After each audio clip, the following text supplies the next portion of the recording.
Vamos agora seguir com mais informações e análises.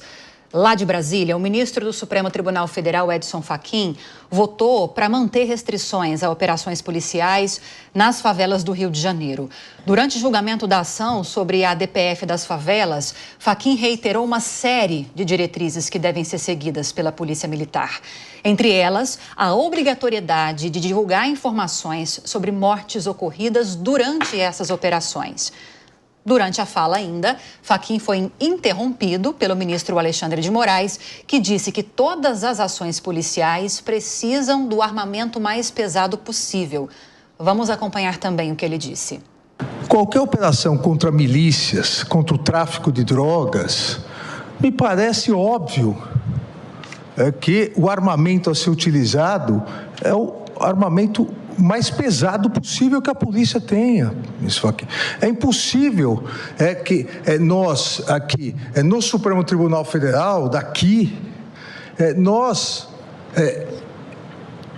insinuemos à polícia que ela possa ingressar numa operação contra a milícia, contra o tráfico de drogas, que lamentavelmente foi dito por Vossa Excelência, pelo ministro Gilmar, a questão de terrenos, de áreas controladas, e que haja outra possibilidade de operação policial que não seja com armas letais. No Tribunal Federal, o ministro Luiz Roberto Barroso destacou que a corte não pretende criminalizar a Polícia Militar do Rio de Janeiro. Também temos um trecho, vamos acompanhar. Em nenhuma hipótese queremos criminalizar a polícia, cuja atividade é imprescindível, inclusive para a proteção de direitos humanos. A segurança pública é um dos componentes importantes da Constituição, com um capítulo específico dedicado a ela.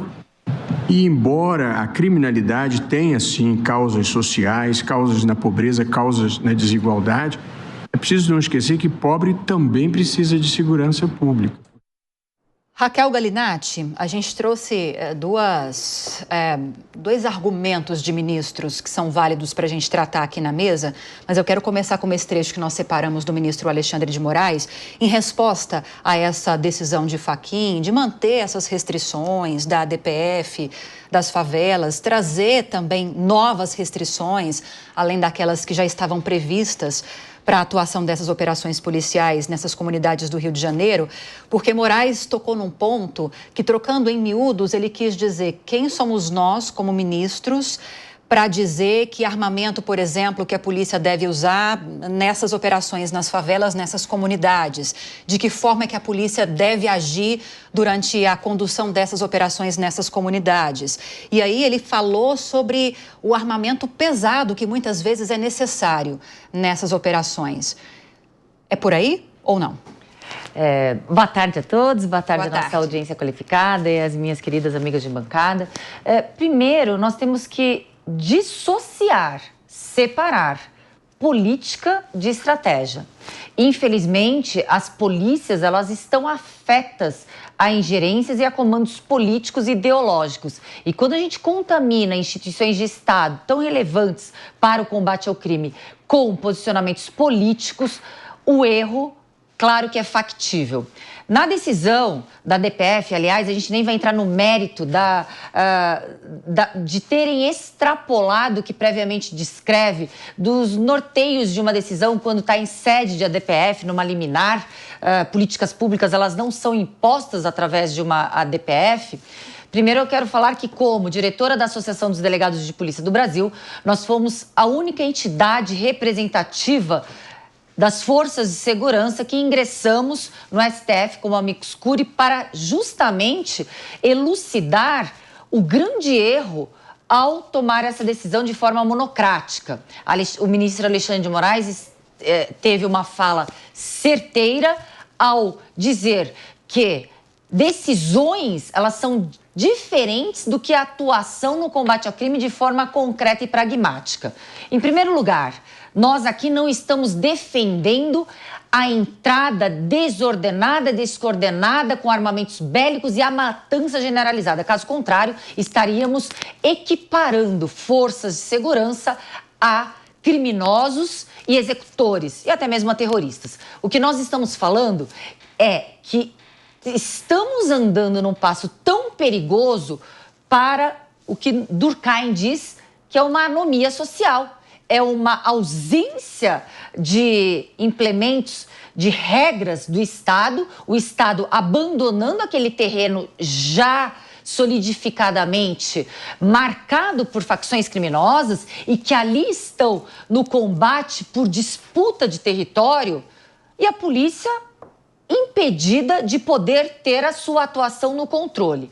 Mais vale uma polícia, um Estado atuante e que erros, quando excessos ocorrem por parte de seus agentes policiais, sejam punidos através das corregedorias, ouvidorias, pelo sistema de justiça, do que o abandono por parte do Estado da população a estar subjugada ao controle criminal e facções criminosas. A gente está falando num mini narco-estado dentro de morros, dentro de comunidades. Por que estamos falando isso? Primeiro lugar, quem está atuando em forças de segurança no combate ao crime sabe muito bem que até mesmo as munições são racionadas, são delimitadas quando você vai para uma operação. Então, quando a gente vê aquela troca de tiro descoordenada, que mais parece um bang-bang de faroeste, eu posso afirmar com certeza que são trocas de tiro entre facções. A polícia ela não vai desperdiçar munições ou jogar munições a esmo, porque ela coloca em risco a proteção da sua própria vida, dos seus agentes, dos seus parceiros de combate e até mesmo da sociedade e da população. As estratégias, elas devem ser e devem preponderar para incursões policiais, isso é fato. A gente não pode ter ingerências políticas para ações descoordenadas, para um espetáculo midiático ideológico, não. Mas impedir que as polícias atuem no combate ao crime e na proteção da sociedade é nefasto e é cruel. Por quê? A população que mais sofre é a população pobre, é a população que está lá subjugada às facções criminosas. Não é o classe média, não é o rico que fica subjugado quando a polícia é impedida de entrar em morros por decisões monocráticas do tribunal. Isso é um divórcio completo da realidade no combate ao crime. Só para encerrar, hoje o Estado do Rio de Janeiro se tornou um passe livre para facções criminosas, não só que de lá são originárias, mas facções criminosas de outros estados, porque ali sabem que é um terreno livre para a prática criminosa. E aí, ouvindo a Raquel, o argumento do relator dessa DPF, Cíntia, o ministro Fachin, defende que não se trata de não permitir essas operações de serem realizadas, o argumento dele, essas operações de serem realizadas nessas comunidades do Rio de Janeiro, mas de se criar regras para que não haja tanta letalidade policial. E aí, ouvindo a Raquel também, ela tocou num ponto que eu até anotei, que políticas públicas não são impostas por meio de uma DPF.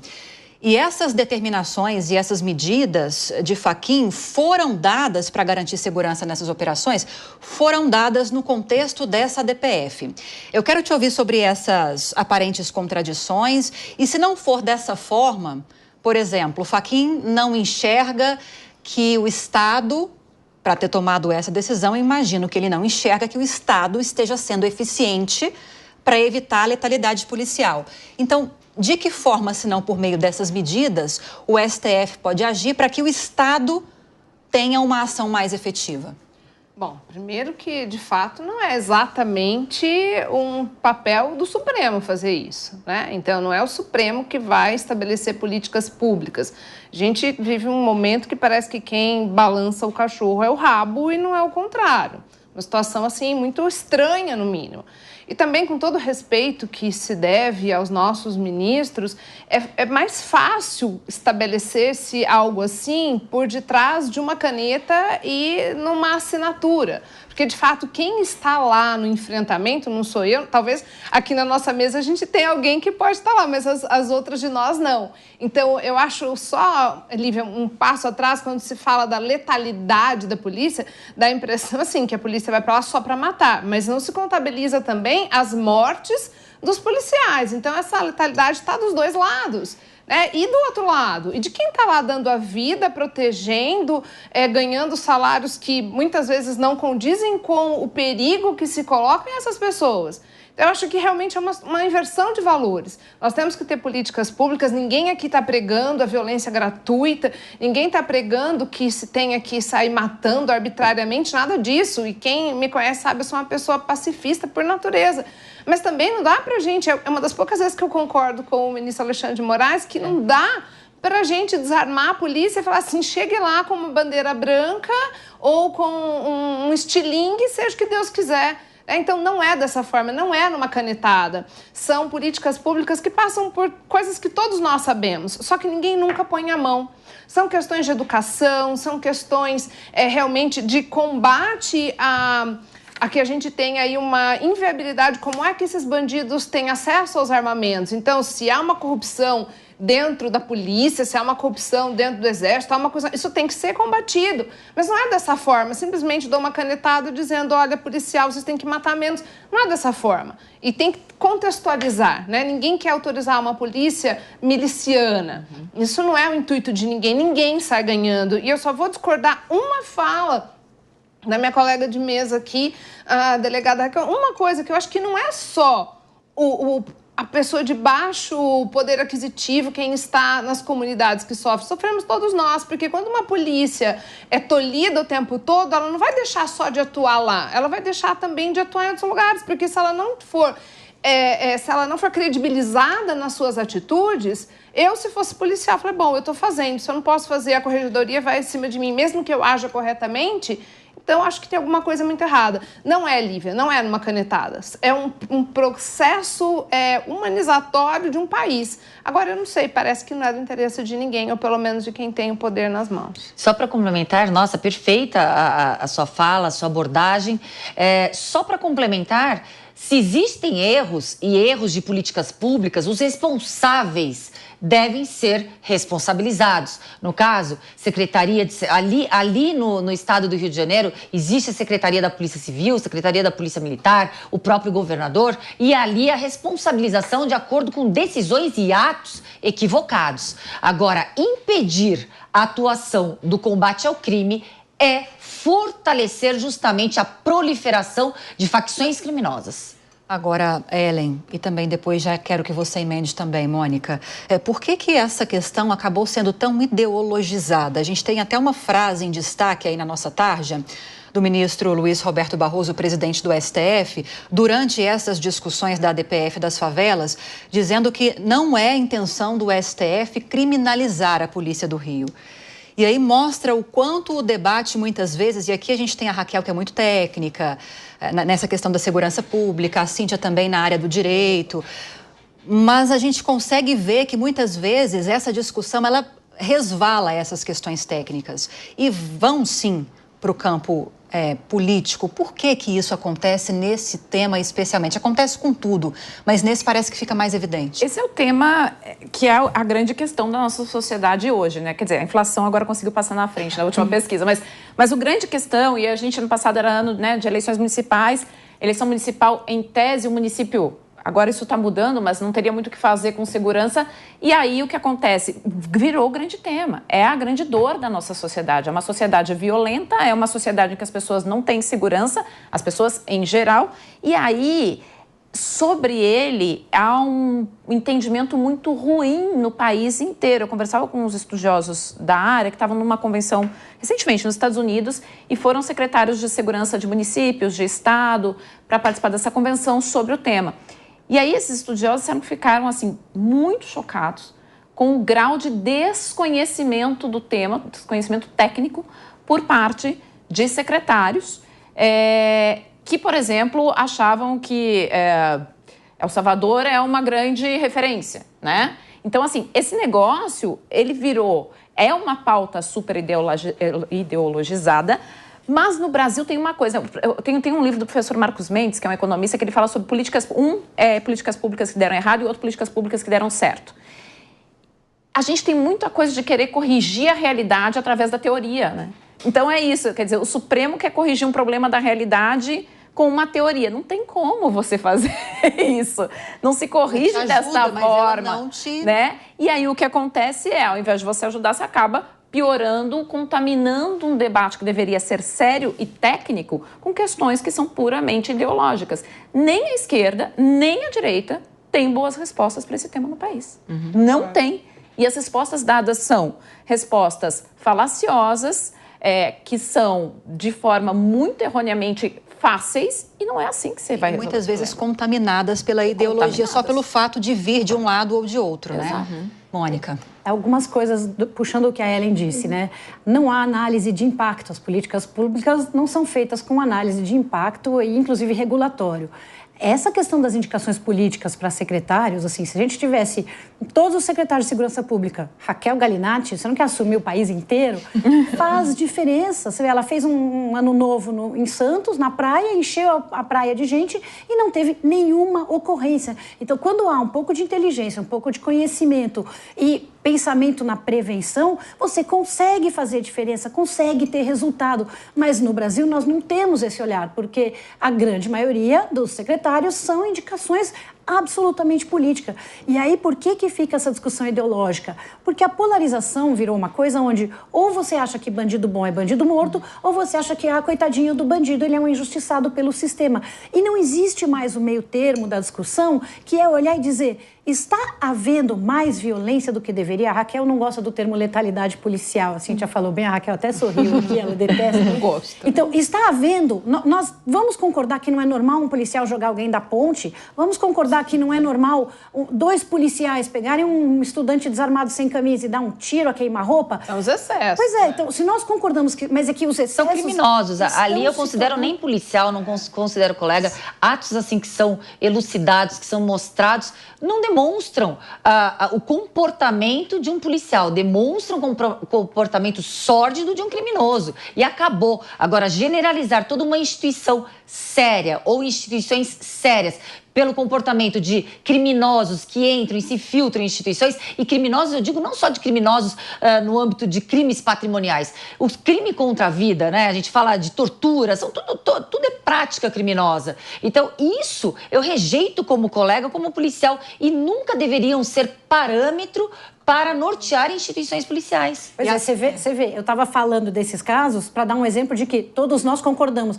E a Raquel automaticamente puxa na defesa da corporação de dizer não podemos generalizar. Né? Porque é isso, esses casos acabam sendo usados para, como bem disse o Barroso, criminalizar. E não é isso que nós temos que fazer, nós temos que olhar e dizer por que eles estão acontecendo, por que estão aparecendo cada vez mais, por que eles se repetem e que não há uma atuação de prevenção e juntos... Todos os lados do espectro ideológico, técnicos, as pessoas que entendem um lado, outro lado, etc., se juntar e discutir como que resolve. Não se a culpa é da polícia, não de quem é a culpa, quais são os mecanismos para resolver e como que a gente implementa isso. E eu te passo essas perguntas então, Raquel.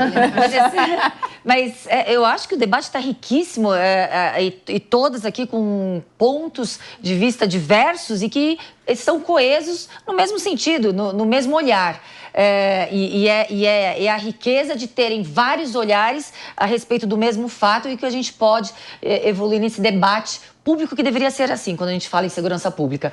E só um detalhe para a gente mostrar de forma escancarada o quanto o debate de segurança pública é ideológico, politizado e antagônico quando não reza a mesma ideologia política no âmbito do governo federal. Infelizmente, a neutralização de criminosos, em maior estatística, se dá no estado da Bahia. São polícias que, para enfrentar o crime, têm talvez ali como consequência um número muito grande de mortes como consequência no combate ao crime. Muito maior do que o estado de São Paulo. Mas nós não estamos vendo, olhando nos noticiários, lendo ou tendo informação de quão grave é o combate ao crime, o quão violento é o combate ao crime, principalmente para os policiais que ali estão no estado da Bahia. Será coincidência pelo fato do estado da Bahia ter um governador do mesmo partido do governo federal PT? Então, são esses fatos que perdem a credibilidade quando a gente faz análise em segurança pública. Então, a gente vê o quanto há um vício ideológico ao analisar de forma factual, pragmática a segurança pública. Agora, de forma categórica, amarrar a mão da polícia, impedir de forma legal, esvaziar prerrogativas da polícia no combate ao crime, isso só fortalece o crescimento da criminalidade, das facções criminosas e o caminho para um narco-estado.